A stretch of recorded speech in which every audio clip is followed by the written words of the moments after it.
In 1953, the CIA launched a secret program to control the human mind. They secretly administered powerful mind-altering substances to thousands of unwitting Americans. They experimented on prisoners, mental patients, and even their own agents. And when it was over, they tried to destroy every single document. This is MKULTRA, and most of what happened is still classified. It started with fear. After the Korean War, American soldiers returned home, acting strangely. Some had confessed to war crimes they never committed. Others seemed brainwashed, reciting communist propaganda as if they believed every word. The CIA was terrified. They believed the Soviet Union and China had cracked the code of mind control.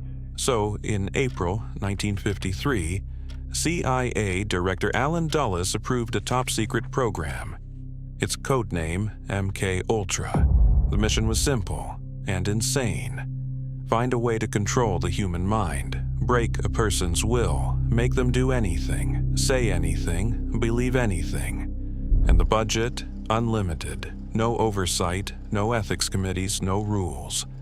They would test on anyone they could find, without their knowledge or consent. The CIA funded over 150 separate projects across 80 institutions, universities, hospitals, prisons, military bases. And they didn't do the dirty work themselves. They hired doctors, respected scientists, men with degrees from Harvard and Yale, who were willing to cross every ethical line for funding. One of the most notorious was Dr. Sidney Gottlieb, the head of MKULTRA, a chemist by training, a man willing to cross every ethical boundary in the name of national security. Gottlieb believed a powerful hallucinogen was the key to mind control. So he ordered experiments on a massive scale. At one CIA safe house in San Francisco, agents hired women to lure men back to a room where hidden cameras recorded everything. The men were secretly given mind-altering substances, and agents watched through one-way mirrors, taking notes on their behavior. This operation had its own codename, Operation Midnight Climax. But that was just the beginning. Subjects were locked in sensory deprivation chambers for weeks. They were given extreme shock treatments, sometimes 50 times the normal voltage.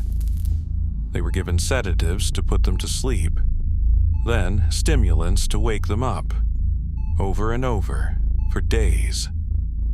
Some subjects were hypnotized and told to perform actions they would never do while conscious. And the worst part? Most of them never knew they were being experimented on. But the darkest chapter of MKULTRA wasn't happening in San Francisco. It was happening in Montreal, inside a respected hospital run by one of the most trusted psychiatrists in the world. His name was Dr. Donald Ewen Cameron. Cameron was the president of the American Psychiatric Association, the Canadian Psychiatric Association, and the World Psychiatric Association. At the same time, he was one of the most respected doctors alive, and he was running a program called Psychic Driving. At the Allen Memorial Institute in Montreal, Cameron took patients who came in for minor issues: anxiety, depression, mild insomnia, and he destroyed them. He would put patients into chemically induced comas for weeks, sometimes months.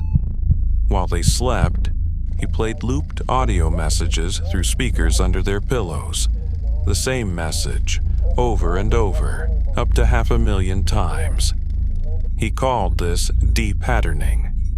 The goal was to erase a person's existing mind and rebuild it from scratch.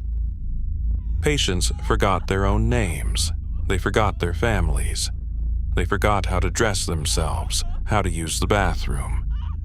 Some were reduced to the mental state of infants, and every penny of Cameron's research was secretly funded by the CIA through front organizations. The patients had no idea. Their families had no idea. They thought they were getting help. In 1973, the Watergate scandal was unraveling the government's secrets one by one. The new CIA director, Richard Helms, panicked. He ordered the destruction of every MKULTRA file. Thousands of documents were shredded, years of research erased. But Helms made a mistake. He forgot about one set of financial records, stored in a different building. In 1977, a Freedom of Information Act request uncovered those surviving documents. Over 20,000 pages. The Senate held hearings. The Church Committee exposed the program. The public was horrified. But here's what most people don't know. The 20,000 pages that survived were mostly financial records, budget reports, expense claims, the actual experiment details, the names of all the subjects, the results, were in the documents that Helms destroyed. We know about 150 sub-projects, but we don't know what was in most of them. The CIA admitted to the program. They apologized. But no one went to prison. Sidney Gottlieb retired and lived peacefully until 1999. Cameron died in 1967, before any of it came to light. And the victims? Many never recovered. Some spent the rest of their lives in institutions. The Canadian government eventually paid compensation to Cameron's victims. In 1992, almost 30 years later, the U.S. government, they settled a few lawsuits, quietly. To this day, we don't know the full scope of MKULTRA. We don't know all the sub-projects. We don't know all the victims. And here's the question no one can answer. If they were willing to do this in the 1950s and 60s, what are they doing now that we won't find out about for another 50 years? If this video disturbed you, it should have.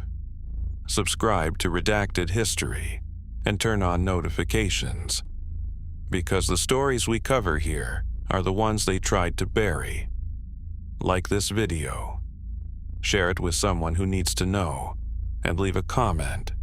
What do you think the government is hiding right now?